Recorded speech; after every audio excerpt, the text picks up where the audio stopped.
নমস্কার বন্ধুরা, জ্যোৎস্নার পাকশালায় আপনাদের সকলকে স্বাগত। আশা করি সকলে ভালো আছেন। আজ আমি আপনাদেরকে দেখাবো নিরামিষ ছোলার ডালের রেসিপি। একবার এইভাবে ছোলার ডাল বানালে যারা কোনোদিন ছোলার ডাল খায়নি তারাও চেটে পুটে খাবে। নিরামিষ ছোলার ডাল বানানোর জন্য ছোলার ডালটাকে আমি 4 থেকে 5 ঘন্টা আগে ভিজিয়ে রেখেছিলাম। 3 থেকে 4 বার জল পাল্টে ছোলার ডালটাকে ভালো করে ধুয়ে নিয়েছি। তবে আপনারা ভিজিয়ে না রাখলেও চলবে, সেক্ষেত্রে সেদ্ধ করার সময় একটু বেশিক্ষণ টাইম দিয়ে সেদ্ধ করে নিতে হবে। আমি একটা প্রেসার কুকার নিয়ে নিয়েছি। প্রেসার কুকারের মধ্যে ভিজিয়ে ধুয়ে রাখা ছোলার ডালটা দিয়ে দেব। ছোলার ডালটাকে আপনারা কড়াতেও সেদ্ধ করে নিতে পারেন। প্রেসার কুকারের মধ্যে ছোলার ডালটা দিয়ে দেওয়ার পরে পরিমাণ মতো নুন এবং পরিমাণ মতো জল দিয়ে দেব। একটা চামচের সাহায্যে নুনটাকে খুব ভালো করে ছোলার ডালের সাথে মিশিয়ে নেব। মেশানো হয়ে গেলে প্রেসার কুকারের ঢাকা পরিয়ে গ্যাসের ফ্লেম হাইতে রেখে 2টো সিটি দিয়ে দেব। প্রেসার কুকারটা ঠান্ডা হয়ে গেলে ঢাকা খুলে দেখে নেব ছোলার ডালটা সেদ্ধ হয়েছে কিনা। দেখুন ছোলার ডালটা আমার কত সুন্দর সেদ্ধ হয়ে গিয়েছে।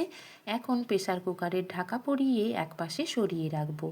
গ্যাস ওভেন জেলে একটা পরিষ্কার কড়াই গরম করে নিয়েছি। কড়াইটা গরম হয়ে গেলে পরিমাণ মতো রিফাইন তেল গরম করে নিয়েছি। তেলটা গরম হয়ে গেছে। এই পর্যায়ে 10 থেকে 15টা কাজু বাদাম এবং 10 থেকে 15টা কিশমিশ গ্যাসের ফ্লেম মিডিয়ামে রেখে একটু নাড়াচাড়া করে ভেজে নেব। দেখুন কাজু বাদাম এবং কিশমিশটা আমার ভাজা হয়ে গিয়েছে। এই পর্যায়ে একটি পাত্রে নামিয়ে রাখবো। পরিমাণ মতো আবারও আমি সর্ষের তেল দিয়ে দেব। আপনারা রিফাইন তেলেও রান্নাটা করে নিতে পারেন। তেলটা গরম হয়ে গেলে একটা শুকনো লঙ্কা দিয়ে দেব। আপনারা কাঁচা লঙ্কাও দিতে পারেন। 2টো এলাচ, 2টো লবঙ্গ, সামান্য দারচিনি, হাফ চামচ গোটা জিরে ফোড়নে দিয়ে দেব। এই সব কিছুকে 15 থেকে 20 সেকেন্ড একটু নাড়াচাড়া করে ভেজে নেব। ভাজা হয়ে গেলে 1 ইঞ্চি আদা গ্রেট করে রেখেছিলাম আর একটা টমেটো ছোট ছোট করে কেটে রেখেছিলাম, সেই আদা এবং টমেটোটা দিয়ে দেব। খুব সামান্য পরিমাণে একটু নুন দিয়ে দেব, যাতে টমেটোটা তাড়াতাড়ি ভাজা হয়ে যায়। নুনটা দিয়ে দেওয়ার পরে খুব ভালো করে টমেটোর সাথে মিশিয়ে টমেটো এবং আদাটা খুব ভালো করে ভাজা হয়ে গিয়েছে। এই পর্যায়ে নারকেল কুচিয়ে রেখেছিলাম, সেই নারকেলটা দিয়ে দেব। নারকেলটা তেলের মধ্যে একটু ভেজে নিলে নারকেলটা যখন মুখে পড়ে খেতে অসম্ভব সুন্দর লাগে। নারকেলটা আমার ভাজা হয়ে গিয়েছে। এই পর্যায়ে ছোট চামচের 1 চামচ হলুদের গুঁড়ো এবং 1 চামচ লাল লঙ্কার গুঁড়ো দিয়ে দেব। আমি ছোলার ডাল বানাতে কোনো রকম জিরে গুঁড়ো বা ধনে গুঁড়ো ব্যবহার করিনি। আপনারা আমার এই রেসিপি ফলো করে বাড়িতে অবশ্যই একবার নিরামিষ ছোলার ডাল এইভাবে বানিয়ে খাবেন। রেসিপিটা যদি ভালো লেগে থাকে অবশ্যই কমেন্টে জানাবেন। নতুন নতুন রেসিপি পেতে আমার চ্যানেলটি সাবস্ক্রাইব করার অনুরোধ জানালাম। পাশে থাকা বেল আইকনটি অবশ্যই প্রেস করবেন, যাতে নতুন নতুন রেসিপিগুলি আপনাদের কাছে সবার আগে পৌঁছে যায়। মশলাটা আমার কষানো হয়ে গিয়েছে। এই পর্যায়ে সেদ্ধ করে রাখা ছোলার ডালটা দিয়ে দেব এবং সমস্ত কিছুর সাথে মশলাটাকে 2 থেকে 3 মিনিট কষিয়ে নেব।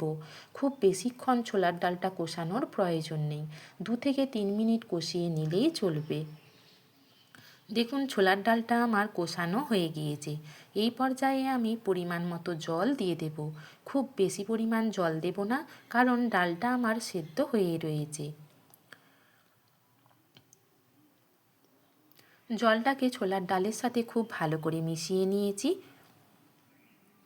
আমি 4 থেকে 5 মিনিট ছোলার ডালটা ফুটিয়ে নিলেই ছোলার ডালটা সেদ্ধ হয়ে রয়েছে, তাহলেই ছোলার ডালটা তৈরি হয়ে যাবে। দেখুন ছোলার ডালটা আমার কত সুন্দর ফুটতে শুরু করে দিয়েছে। এই পর্যায়ে 1 চামচ চিনি, ভেজে রাখা কাজু বাদাম এবং কিশমিশগুলো দিয়ে দেব। চিনি এবং ভেজে রাখা কাজু বাদাম এবং কিশমিশটাকে ছোলার ডালের সাথে খুব ভালো করে মিশিয়ে নেব। আমার 4 থেকে 5 মিনিট ডালটা ফুটে গিয়েছে। এই পর্যায়ে হাফ চামচ গরম মশলা গুঁড়ো, হাফ চামচ ঘি দিয়ে দেব। এই গরম মশলা এবং ঘিটাকে ছোলার ডালের সাথে খুব ভালো করে মিশিয়ে নিলেই আমার ছোলার ডাল একদম তৈরি হয়ে যাবে। গ্যাসের ফ্লেম অফ করে ঢাকা দিয়ে 1 মিনিট স্ট্যান্ডিং টাইমে রেখে দেব।